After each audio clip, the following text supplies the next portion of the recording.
अस्सलाम वालेकुम, welcome back to my channel. आप देख रहे हैं क्रिएटिविटी विद ईशा।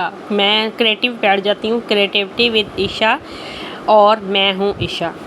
आज जी डीप क्लीनिंग स्टार्ट हो गई है। मैंने सबको कहा है हट जाओ पीछा।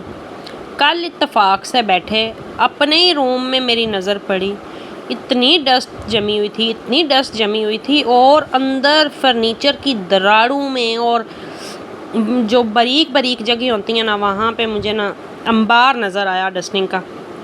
मैंने कहा आज तो भाई क्लीनिंग हो के रहेगी। एसी नहीं बच्चे बंद करने देते, जिसकी वजह से सफाई रोज़ाना से प्रॉपर जो सफाई होती है ना वो नहीं हो पाती। आज मैंने कहा कोई बंदा एसी नहीं चलाएगा। ब्रश मैंने पकड़ लिया, कपड़ा मैंने पकड़ लिया। सफाई वैसे एक बार हमारी हो चुकी हुई है, लेकिन मैं अब सफाई होने के बाद लग पड़ी हूँ डीप डस्टिंग करने, और हर चीज़ की मैं डस्टिंग कर रही हूँ। कर्टन क्या, फ्रेम्स क्या, खिड़कियाँ क्या, फर्नीचर क्या, हर चीज़ की। हालांकि बच्चे जो है ना वो बड़े बेताब हैं कि बस अम्मा ये काम छोड़े और हम एसी चलाएं। मुझे तो समझ नहीं आती भाई, बच्चों का एक मिनट एसी के बगैर नहीं गुजरता। हम लोग भी तो होते थे स्कूलों में, हमारे तो स्कूल में मुझे याद है पूरे बड़े क्लासरूम में एक पंखा होता था और कोई सीन भी ऐसा नहीं था, एसी कर रहे होते हैं। तो जी मैं आहिस्ता आहिस्ता साथ साथ बातें कर रही हूँ, साथ साथ मैं काफ़ी जो है वो डस्टिंग कर चुकी हूँ। कर्टन के जो पाइप हैं वो डस्ट से भरे हुए थे, जो हुक्स हैं जिनके ऊपर पाइप्स लगे हुए हैं वो जो डस्ट के वो भरे हुए थे।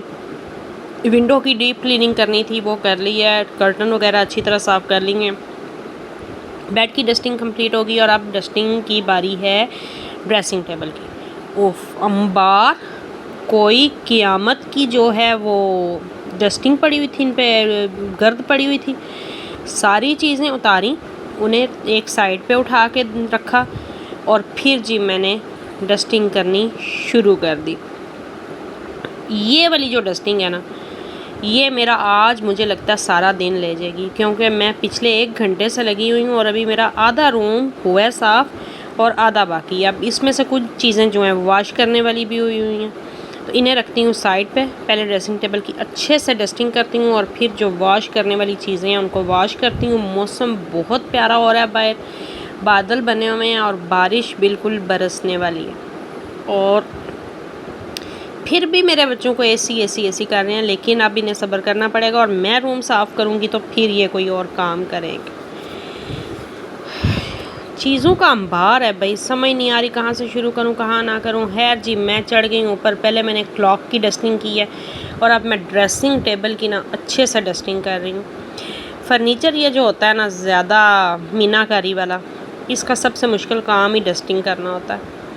और अगर तो साथ साथ आप डस्टिंग किए रखें ना तो बिल्कुल हर चीज़ ठीक रहती है, साफ़ रहती है। लेकिन अगर कुछ दिन पड़ जाएँ तो सफाई हाक में मिल जाती है।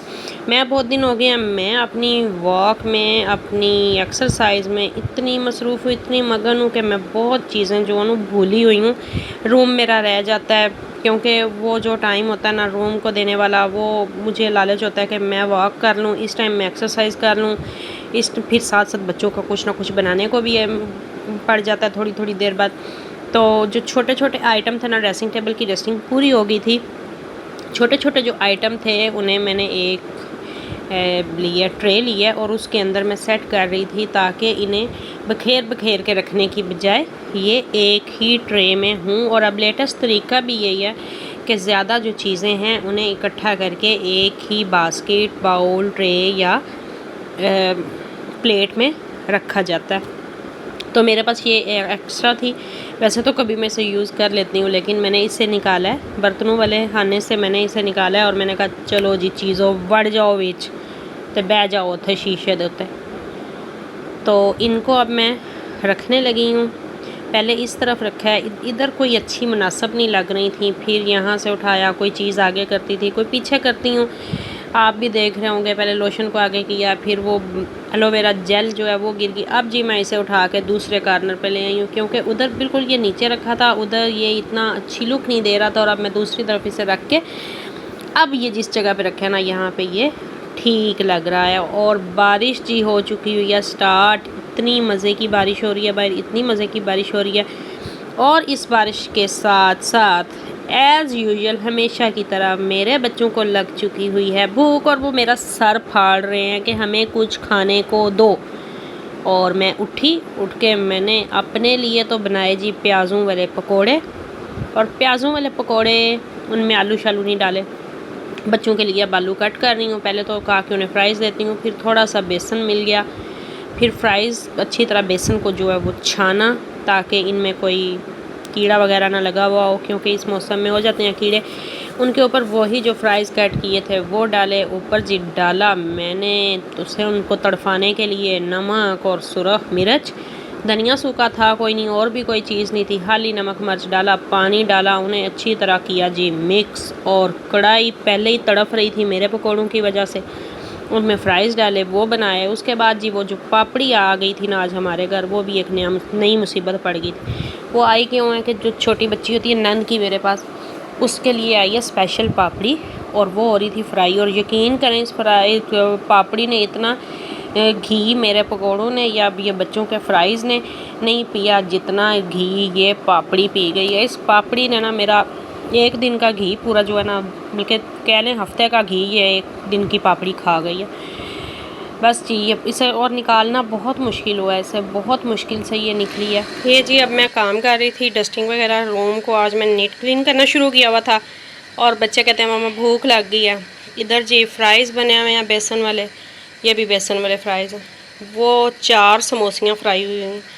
ये कल पापड़ी आई थी चेक करने के लिए, समोसी वाले से ली थी। उनने कहा था जो हमारा बचा हुआ हिस्सा होता है ना, जो रोटी वो बनाते हैं समोसी बनाने के लिए, वो एज़ आ पापड़ी हमारी बिकती है, तो वो उनसे लिया था और कहा कि वो भी चेक करके देखते हैं, क्योंकि छोटी जो बच्ची है वो खाती है सिर्फ पापड़ी। और साथ में इधर मैं जमा रही हूँ दही। आज थोड़ी ठंड हो गई है, बाहर बारिश हो गई है, उसमें मैंने रखे हैं बाउल में रख के, तो कपड़े डाले हैं, कपड़ों के ऊपर मैंने ये दूध वाली जो बर्तन है उसे रखा है, दही वगैरह अंदर डाल दी हुई है, और अब मैं उसे ऊपर से ना कवर करने लगी हूँ।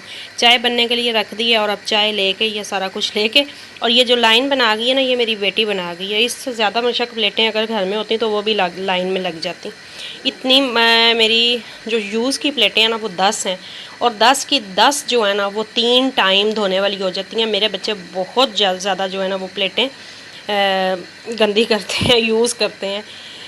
एक प्लेट में तो खा ही ना सकते, इसीलिए एक के फ्राइज़ अलग हैं, एक के अलग हैं, उस बच्ची की पापड़ी अलग है। और ये 4 समोसियाँ एक नई जगह से ली हैं, इनको करना है चेक, ये इसलिए फ्राई की गई हैं। आज मैं बहुत थक गई थी, और अब जी रात का खाना हमारा आ चुका है। रात का खाने में आज बनी थी आलू गोभी, और बच्चों ने और हस्बैंड ने कहा कि आलू गोभी वाले पराठे बना दो। फिर साथ रायता बनाया, अपने लिए थोड़ी सी गोभी बचाई है, बाकी सारी गोभी लगा के फुल बाय फुल भर के पराठे बना दिए हैं। और बच्चे कह रहे हैं वाह वाह मामा क्या बात है, कितने मज़े के पराठे लेके आई हैं। मेरे बच्चों का ना और कुछ हो ना हो, बस इन्हें 3 टाइम पराठा खाने को मिल जाए ना तो खाते रहेंगे।